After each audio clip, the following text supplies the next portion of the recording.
How you doing, everybody? It's your guy, Tazz the Angel, and you are here for another episode of Car Talk with Tazz the Angel. Good conversation you can ride to. And first and foremost, you know how I start. I appreciate everyone for listening, for supporting, for sharing, commenting, liking. The uh, the donations are greatly appreciated. The PayPal and Cash App, and like I said, those are greatly appreciated because it's like I said, this I'm attempting to make this a business so I can then make it a career, and to be a business, I have to make income. So I appreciate these donations. I appreciate the assistance in building this. Um, and it's not just the financial ones, like I said, the likes, the comments, the shares, posting them in different groups on Facebook or sending them in your group chats and all that. People telling me that they've made it to where as soon as I post, they get an automatic notification. Like, those things are incredibly important to me, and I really appreciate that. Because y'all don't have to listen. And not only do you not have to listen, but after you're done listening, you don't have to do anything else. But you do. And I appreciate you all for that. I really do. Um, so today's episode will be um, addressing something I said in my last episode. And in my last episode, I actually said that after the phrase came out, I said, you know what? That sounds like it's going to be another episode. So this is that episode. And the title is Help People Because You Can't Save Them. Right? Um, and the reason why I say that and the way I came to that conclusion is through years, years of trial and error, of bumping my head against the wall because I just had a heart to never want to see anyone hurt. Never want to see anyone sad, never want to see anyone crying. I only want to see people happy. And because of that type of heart with a lack of training along with it, um I was just trying to save everyone, man. If I saw you sad, it didn't matter what I was doing. I'm stopping it and I'm addressing it. Hey, what's going on? How can I help you? And for the most part, that is a very, I think, good trait to have, a good desire to have. I'm gonna put the hood on now because it's about 42 degrees out here. I got the scalp out, so we're gonna just cover that up a little bit, just a little bit. I ain't gonna put it all the way over, just just a little bit. But but um, just trying to save everyone instead of just assisting, instead of just helping. I put myself in bad positions at times, on several occasions, because I was just jumping in front of bullets that weren't aimed at me, and I wasn't considering the fact that in my life I have some that are already aimed at me. So it's only so much damage I can take. It's only so many bullets I can take. Um, Even on freaking Call of Duty, when you have your flak jacket and all that, it's still a certain amount of bullets you can take before you hit the ground. Uh, like it just is what it is. So I didn't have the wherewithal to know what that placement was, or to know what that amount was. I didn't know my limit, um, because it was either me helping, me trying to save everyone I could, or me just being down in the dumps. And one of the reasons why is because I was producing much more of an output than an input. And what I mean by that is I was trying to save so many people. And the reason why I keep correcting that is because those two things are different. Which is why I have the title. And, as I continue speaking, I'll clarify the differences as best I can. So I was trying to save so many people that I wasn't allowing myself to be vulnerable with anyone because I thought I had to be Superman all the time. I never took the time out to be Clark Kent. Because I had to be Batman all the time. I never took the time out to be Bruce Wayne. I didn't allow myself to feel like a human at times. I didn't allow, or I didn't allow myself to be a human with others. I'd go to sit to myself and be like, man, what I'm going to do about blah, blah, blah. How am I going to fix this? How can I stop doing this? How can I start doing that? I'd be a human to myself, but I'd go in the cave first. Put the rock in front of the entryway. I wouldn't let nobody in. Because, again, I thought I had to be the savior without sounding like I was trying to be Jesus, because I wasn't trying to be that. I wasn't trying to be above. I wasn't trying to be almighty. Almighty. But I wasn't trying to be almighty or anything like that. But I was just giving way too much and not allowing myself to know who to receive the help, who to receive it from, to who to replenish.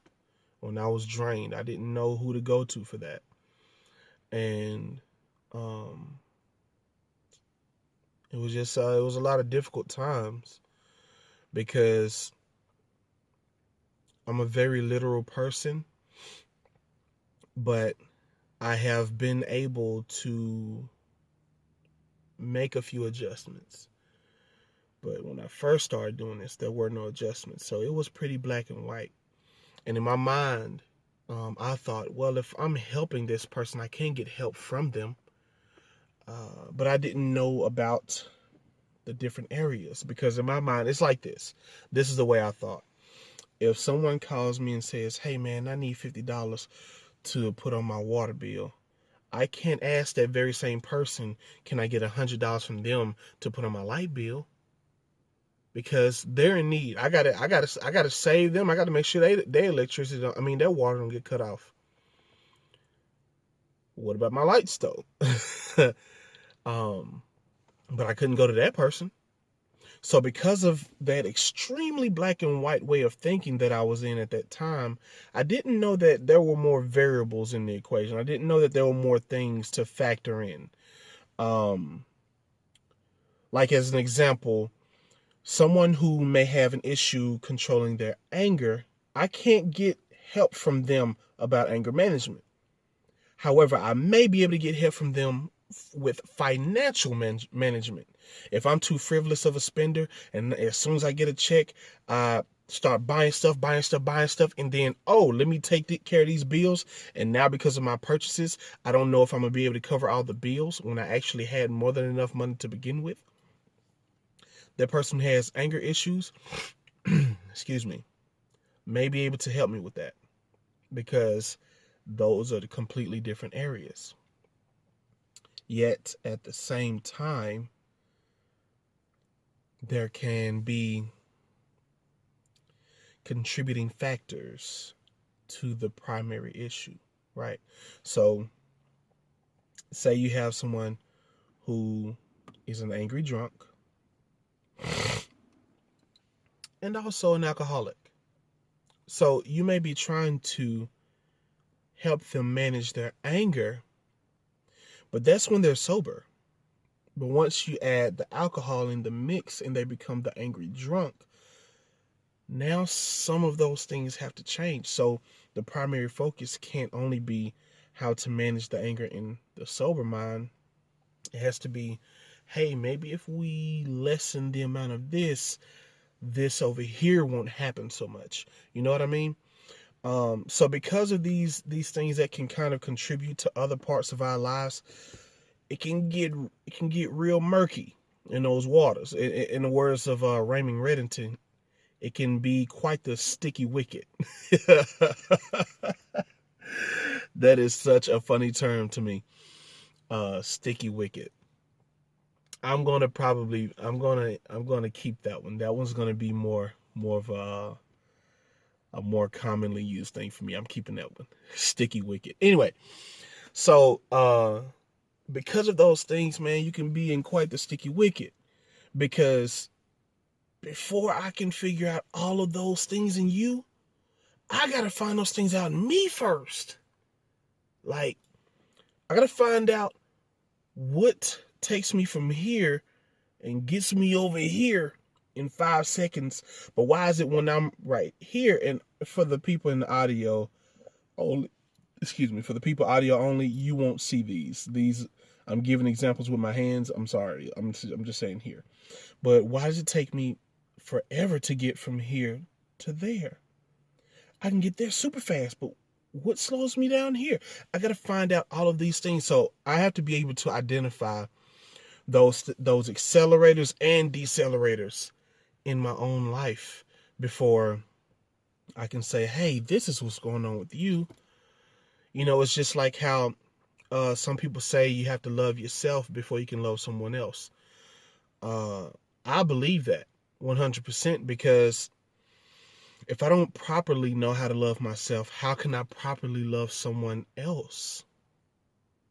I just don't think it's possible personally. Now, some people have skewed that saying and said you got to love yourself before someone else can love you. That's not accurate. You can receive love even when you don't completely or properly love yourself. However, it can make it more difficult for you to identify and accept. Because if you don't know how to truly love yourself, how do you know how to allow someone else to truly love you? You may not know how to receive it, because to receive it, you have to intake it. But it has to already be on the inside for you to give it. But that's a whole nother equation that'll get complicated too. So the focus is, like I said, I have to be able to navigate those waters within myself. I have to be able to find out those contributing factors, those accelerators, the things that speed up certain things and the things that slows down other things. I have to be able to find those out in myself before I can externally say, hey, this is what's going on. And I think that's just the best, because otherwise you become the do as I say, not as I do person. And I personally believe that person has a lot of knowledge and, I can't say wisdom. That person has a lot of knowledge. It just may make people less likely. Just less likely. It may make someone less likely. It may make them less receptive. Because if you tell me not to smoke while you have a cigarette in your mouth, like, how you gonna tell me not to do it while you doing it? Yet at the same time, you know the effects that it has because you're doing it, so you have the knowledge to tell me not to do it. So they have the knowledge, and because they have the experience. Yet it is still, for some people, less likely that they will receive that information fully, because it seems like you're being hypocritical instead of being warning through knowledge. Because, to put it to you like this, if I go to a store, I almost said a name. If I go to, no free advertisement. If I go to a store down the street and I'm looking for, Thanksgiving was a couple days ago, if I'm looking for cranberry sauce, I grabbed the last can. I wanted 2 cans, and I asked one of the other employees, hey, do you have any more? And they tell me, no, that's the last can. We won't get any more until our next shipment. If you come to my house and see me opening that can and say, man, I need to get me some, I'm going to go to the store down the street. Oh, no, they don't have any. Now, you see, I got mine from there, but they don't have any more. Now, you see me opening my can of it from that store. So you're like, how you going to tell me they ain't have none when I see you opening your can? Yet at the same time, because I was there and I picked that up off the shelf and I asked the employee, was there more? I have the knowledge to know that if you go there, you won't get any more cranberry sauce. So those people, those types of people, they have the knowledge to give those suggestions. It's just not always going to be received because of their actions. And I think that kind of goes with what the Bible says, don't let your good works be evilly spoken of, because yeah, you're telling me something that I really need to hear, but because of your actions, your good works are being evilly spoken of. So again, I had to learn how to navigate those waters, man. And I had to know how to place people. And I said this in a different episode, when I said you have to accept people for who and where they are. I had to learn how to properly place people, because again, from talking to this guy, the angry drunk, I can't go to my anger issue. Go to him for my anger issues, but I can talk to him about spending money better, because maybe not so much, because he's an alcoholic and he may overspend with alcohol, right?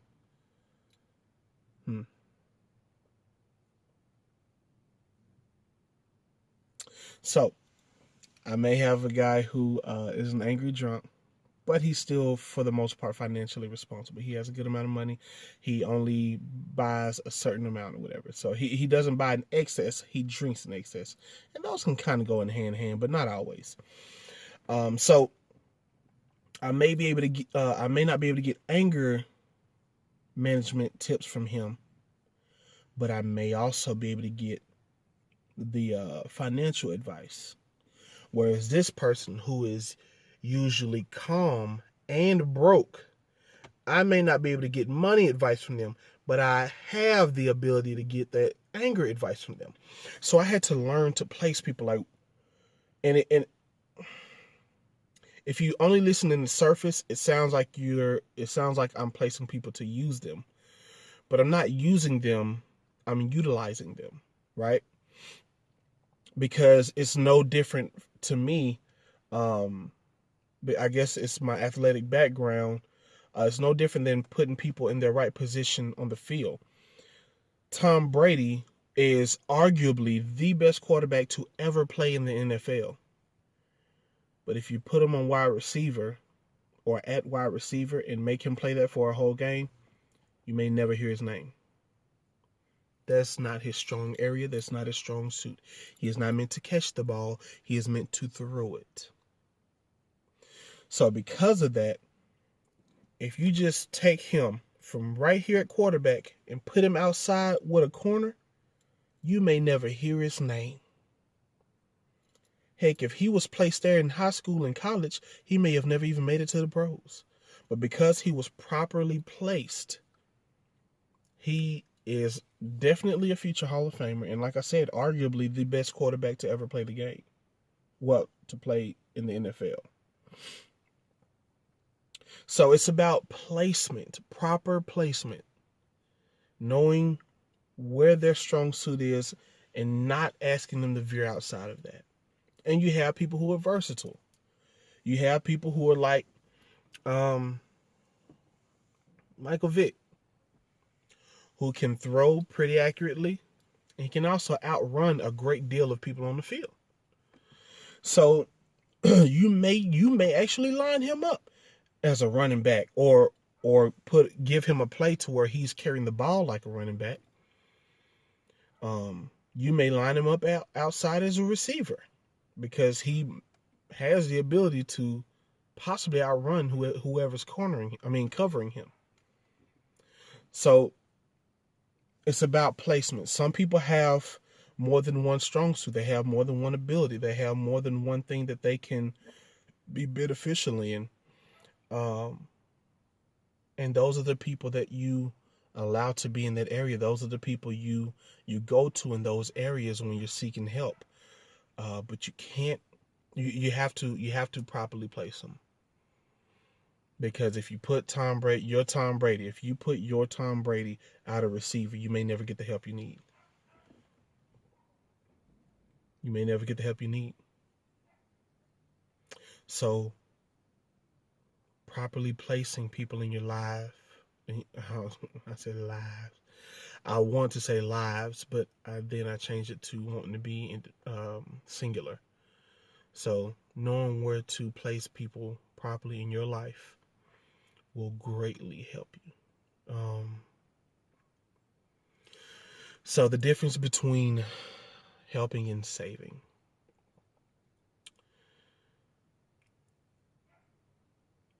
Someone who saves people. Let's go back to Superman. If someone is being shot at, Superman will run and fly in front of those bullets, take all of those bullets, and fly that person to safety. We don't have bulletproof skin and definitely don't have bulletproof emotions. So because of that, humans are not meant to save. We are meant to help. A person who helps will tell you, hey, it's pretty dangerous over there. If you go over there, you might get shot at. But once you go over there, after the warning, and you start getting shot at, I'm not running in front of your bullets. I can't. Because I don't have bulletproof skin. If I run in front of your bullets, I never run again. May never breathe again. So because of that, I can only do so much. I can only help so much. I can only be selfless so much. It is finite. It is limited. Someone who is who tries to save. Back to Superman. Back to Superman. Perfect example for me. If Superman sees you drowning, he's going to fly into that water, scoop you up, fly you out to safety again, right? If a lifeguard sees you in that same water drowning, what's the first thing they do? Grab a flotation device, and then they run to you. Because they can't save you. They can help you, but their help is limited, which is why they need something to help both of you float. Because they can help you. But if you fight against them and you're attacking them because of your panic and you're pulling them down and it's hard for them to breathe, they need that flotation device to make sure that at least, the very least, they still survive. Because they still have to help someone else. They still have to be able to help someone else. So, I said in my last episode, I developed the mentality of I'm just a UPS guy. And I meant that. I had to develop that. Because I wanted to be the guy to fly into the water. I didn't want to grab a flotation device. But the problem was, I ended up getting pulled down and drowning a few times. Now, luckily, it was emotionally, not physically, because you don't get a second chance. You may not get a second chance after drowning the first time. It's possible you can be, resuscitated, but it's not a guarantee. But I drowned a few times emotionally because I just saw someone drowning and I just ran and dove in the water. But I couldn't fly, so I couldn't fly them out to safety. So now I'm just trying to hope hope I can get us both out of here. While they're panicking and they're fighting and they're pushing my head underwater and I'm getting water in my mouth and in my lungs and all that now. But hey, I gotta do it. I gotta save them. So because of that, again, because of trial and error, because of many instances of drowning with the other person, because of many instances of taking someone else's bullets, plural, I had to then learn to be the UPS guy. I had to learn that I am only here, well, that I am here to deliver a message. What you do after you receive it is no longer on me. As a matter of fact, I'm the guy, not just a regular UPS guy. I'm the guy who walks up with the pad. You gotta sign for this package to verify that you received it before I leave the premises. I'm not gonna just put it on your doorstep and drive off. I need you to verify that you received this message and you received this package and you understood that after it entered your hands, it was no longer on me. I had to develop that mentality because that kept me from drowning. That kept me from taking extra bullets. Because I got bullets of my own to dodge. I got bullets of my own to dodge. Why would I take extra ones? I can't. Because I'm going to get hit. While you're fine. While you're walking off cool. Thanks, guy on the ground who just sacrificed himself for me, who's bleeding out. Hope 911 and the ambulance get here in time, but if not, hey, I'm good. You saved me. And that same person, after being forewarned about, hey, it's dangerous over there, you might get shot at. That same person who got shot at and I dove in front of their bullets and took them. That same person will return to that same territory and get shot at again. So because of that, I had to learn how to become a helper. Because I am no savior. And I don't want to be. I have no desire to be anyone's savior. I'll help. But I am not here to save. So, I appreciate you guys for watching, listening,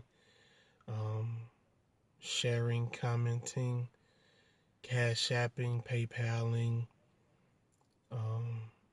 all of that, man. Turning on your post notifications.